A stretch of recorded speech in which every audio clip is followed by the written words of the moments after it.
Hello everyone, thank you for tuning into my channel. So today's video is a going vegan, what has worked and what hasn't worked at all. In 4 days, I will have been vegan for exactly 1 month. Yay!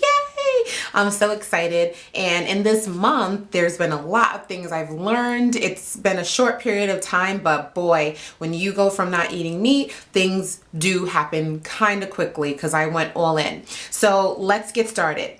The first thing that has really worked for me has been thinking about meat as a side dish. Often, for those of us who were meat eaters, meat is the main entree. You have the meat and you have everything else as a side. And by switching up my mind frame around how I view meat, it's helped me create better dishes. So when I think of meat as a side, I put myself in the mind frame of what can I eat? And what are the things that I can eat that don't include meat? And I started from there. So if you're struggling with having to remove meat from your diet, or if you have been thinking about it, start thinking about meat as a side dish. And when you start thinking that way, you'll realize that there's many other things you can have as a main course, such as a big bowl of rice with some beans. I've had a big bowl of rice with some green beans and onions. It was very delicious. A big bowl of rice with roasted vegetables. I love roasted eggplant, roasted red bell peppers, roasted squash, and those will be my main dish. I also really enjoy a nice bowl of pasta with some sauce that I created on my own and roasted tomatoes, or a nice sized bowl of soup with some sweet potato on the side. So there's so many ways you can eat, but when you think about meat as the main entree, it makes it very difficult to transition to this lifestyle. Another thing that has really worked for me is recipe books. I already have several recipe books from when I was a vegetarian. I'll show you a few right now. When I was a vegetarian, I invested in a Thai book, Thai Cooking and More. I believe I got this from Barnes & Noble, and this is the type of book that is not a vegetarian book, but a lot of Thai and East Asian and Japanese cuisine are cooked with no meat. There are a lot of recipes in here that are good for vegan eating, and also many recipes that you can always take the meat out of, but because they require a lot of seasonings and oils and herbs and spices, the dishes are really tasty. I also have this book from when I used to be vegetarian. I was learning about eating clean as I was switching from eating a lot of processed foods to eating healthier foods. So I invested in this book. This is the Eat Clean Diet Recharge, and it's not a vegan book, but it talks a lot about clean eating, and there's lots of recommendations on incorporating whole grains like brown rice and beans in your diet. This is a book that I invested in when I went vegetarian as well. It's called Vegetables Rock. It is a complete guide for teenage vegetarians. At the time I went vegetarian, I was in my early 20s, and I felt like this would be a great starting place because any book that's made for teenagers is going to be easy to follow. The other book that I have is Students Go Vegan.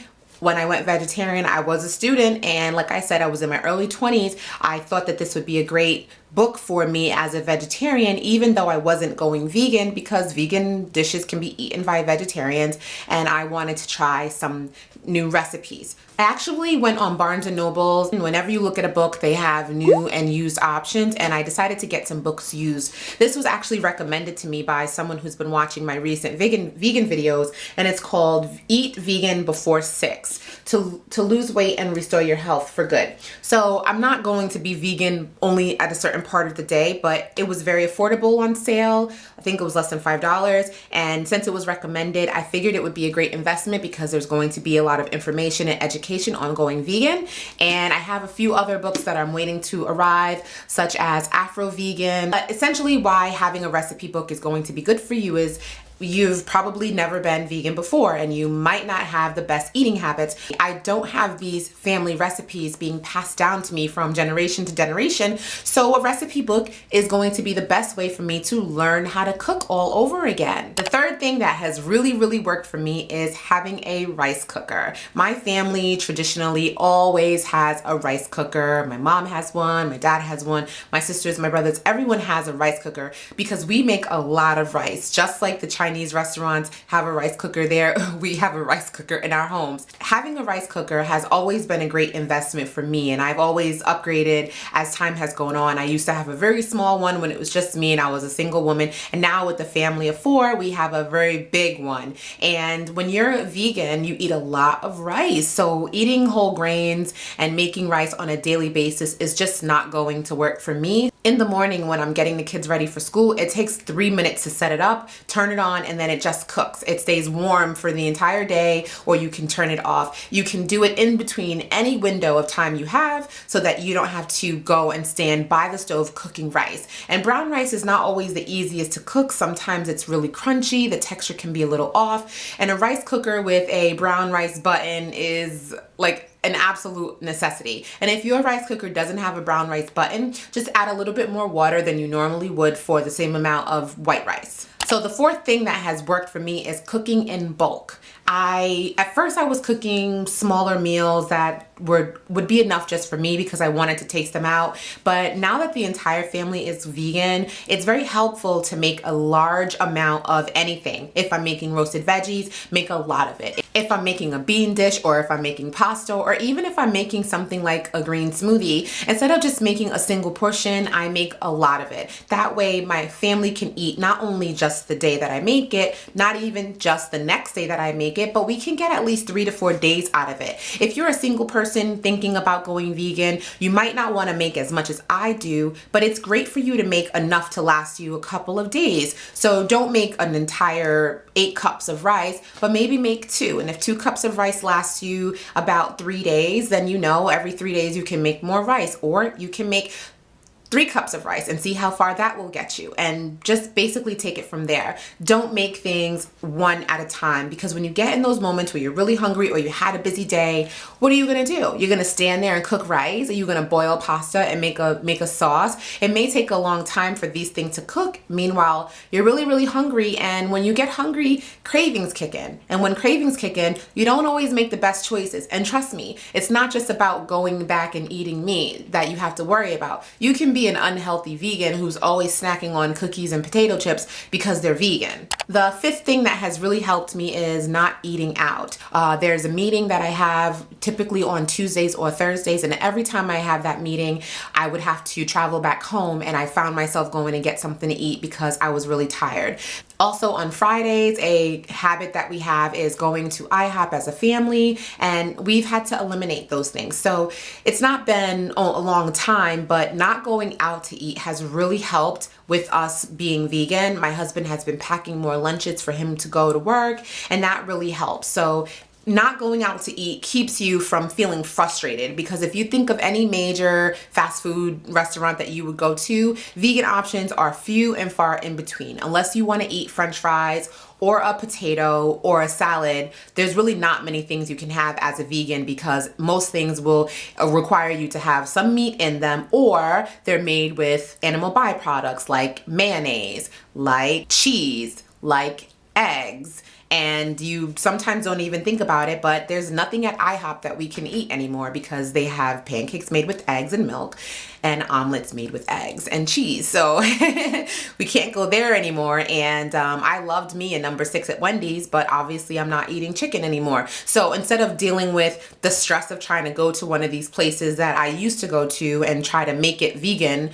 I just avoid it. But the 6th thing that has worked for me is planning meals. I keep a journal, which is what I'm holding right now, and what I've been doing is going through my recipe books and writing down various recipes that I found from the book. It's more or less a recipe shopping list. So I write down what I need to buy, and then I put on another page what I'm going to have for breakfast, what I'm going to have for lunch, and what I will have for dinner. And these are basically 2 to 3 options of the different type of meal, so that way when the week comes, So that way during the week, I know this will be dinner for the first few days, and then this will be dinner for the rest of the days, and I can have all my ingredients ready to cook them as needed. So planning has really been helpful for me. I also use my phone. I mentioned in my What I Eat in a Day video, vlog number 1, that I plan my meals in my Lose It app to help me with my macronutrients. The 7th thing that has been really, really helpful as a vegan is support. Of course, my husband did not become vegan as soon as I did, so there was a couple of weeks where I was doing it all on my own, but there was still lots of support from my husband when we would go grocery shopping, as well as just in conversations with him about what I was learning. He didn't seem uninterested or like he would rather be talking about something else. He listened to me, actively listening to me, and asked me questions. So the support has been great. I've also gotten tons of support from you all. While you've been watching my videos, you've been sharing people I should subscribe to on YouTube. You've been making recommendations on foods I should try, different brands I should try, and even some places I should go for shopping. So I've been really excited about the amount of support that I've received through all of you, and knowing that what I'm doing on my own with my family and sharing it through YouTube has been encouraging and inspiring so many of you to go vegan or vegetarian or to start transitioning out of a meat diet.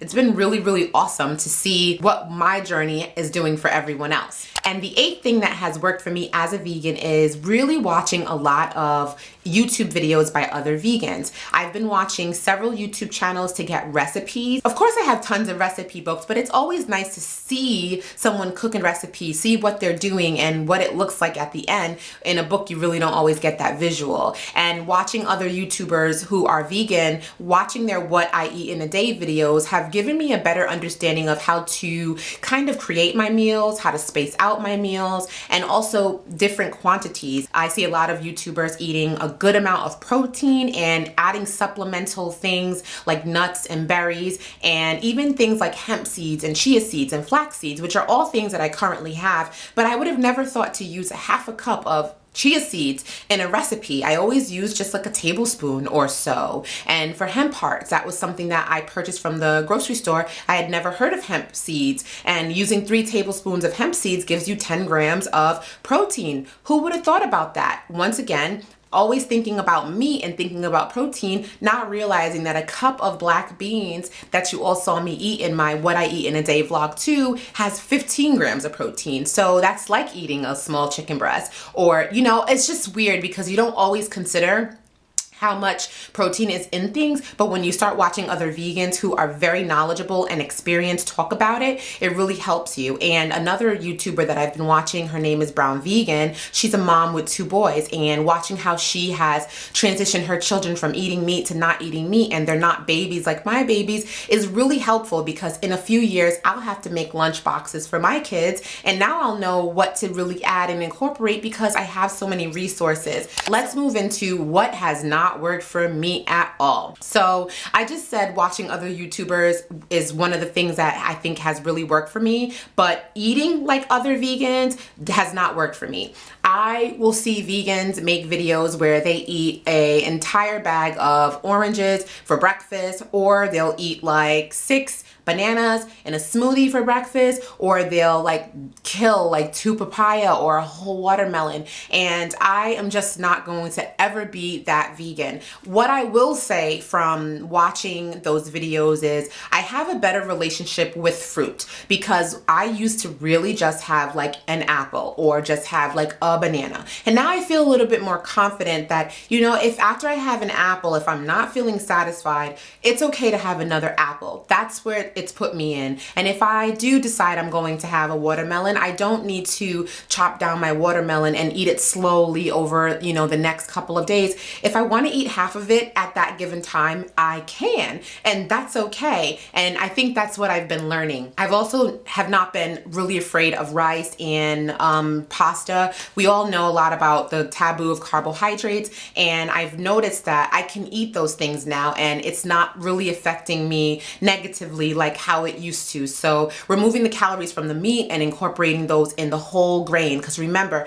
brown rice and whole wheat pasta, these are whole grain. Even if you wanted to do like quinoa or oatmeal, these are all whole grain. So our body really digests these complex carbohydrates so differently that I'm only seeing positive results. You may be able to tell just by looking at me in this video, but a lot of my clothes are super loose and baggy, and I just look a lot thinner. I've been having really great results from my vegan lifestyle as it relates to weight loss, and I feel healthier, but I just can't eat like how other vegans eat all the time. The second thing that has not worked for me is trying to cook for every single meal. At first, because I was making such small portions, trying to figure out if what I was making, if I even liked it, I found myself cooking like every single dish, and that was not something that worked in my lifestyle. So why was I trying to put that into my lifestyle now just because I'm vegan? It was a very bad choice for me to do that, and I don't encourage you to do things so different from how you were doing them before. If you were the type of person who cooked on Saturday and Sunday a few dishes for the entire following week, then do that. If you cook every single day and that's just your style, then of course continue to do that. But that was not my style. So doing it was becoming a little exhaustive, and I found myself like constantly in the kitchen cooking, and I didn't want to be like that because when I'm constantly cooking, I'm not getting other work done. And then two, I'm the type of person, when I'm cooking, I'm not hungry. So hours could go by, but because I'm smelling on all the food and tasting a little red bell pepper here and tasting to see if the soup is, seasoned enough, I'm not eating anything. I'm just taking little bits of pieces of my food and, not really getting enough calories in. So I'm not cooking every day anymore, and I already mentioned that what has worked for me has been cooking in bulk. The third thing that did not work for me was trying to change everything. So I guess this technically is something that was more specific for my husband than it was for me. But for my husband, we weren't going to be able to go from eating chicken with vegetables and rice and eating beef with vegetables and rice, or eating pasta with meatballs and sauce, to now just no meat at all. So what we've done with him is we've purchased some meatless vegan meats. We have sausages that we got by Tofurky. I have the Gardein black bean burgers, the Gardein tenders, and a couple other forms of soy protein like tempeh. So we've purchased a lot of these things so that he can still have that meaty feel when he's eating something, even though they are meat free. But trying to change everything is not going to be an easy transition for you, and it probably wouldn't have been an easy transition for him. But the goal will be to at some point reduce the amount of soy, meatless products that he needs to eat and increase the amount of legumes that he needs to eat. The fourth thing that has not worked for me is comparing vegan foods to the animal form. It is very hard when you first go vegan to not think about the non-vegan form of something. So for instance, if you are accustomed to eating cheese and that's what you like, when you get vegan cheese, you're going to want to compare it to the regular cheese. And if you're accustomed to having regular chicken, when you get vegan meatless chicken, you're gonna want to compare it to regular chicken. So the more you compare every single thing you're eating to what you used to eat, the less satisfied you feel, and the harder it's going to be to fully commit to it because you're constantly trying to compare everything to the old way, the old taste that you're used to. So that does not work. And my husband said it best when we went out to dinner on New Year's Day. We're not trying to compare every single vegan food that we eat with the meat form. We're trying to try new things. So don't eat vegan cheese and think about the fact that it doesn't taste like regular cheese. Eat vegan cheese and see if you like vegan cheese. If you don't like vegan cheese, then don't eat vegan cheese. Or you try it later on and see if you like it. If you're not sure how you're going to feel about something, don't buy too much. Try something new and don't think of it as this is the vegan form of. I think in the supermarkets, they kind of really hone in on that this is the vegan form of something because we identify with these things, especially coming from society that doesn't really eat vegan. So it's so easy to say vegan butter because we want to know that it's vegan, but don't think because it says vegan butter that it has to taste like butter. It's not going to. And the same thing with if you make vegan pancakes. They're not made with milk in the ingredient list. They're not made with eggs. So they might not taste exactly like a pancake, but don't think of it as the vegan pancake should taste like the regular pancake. Just think of it as, this is a vegan pancake. Do I like it or not?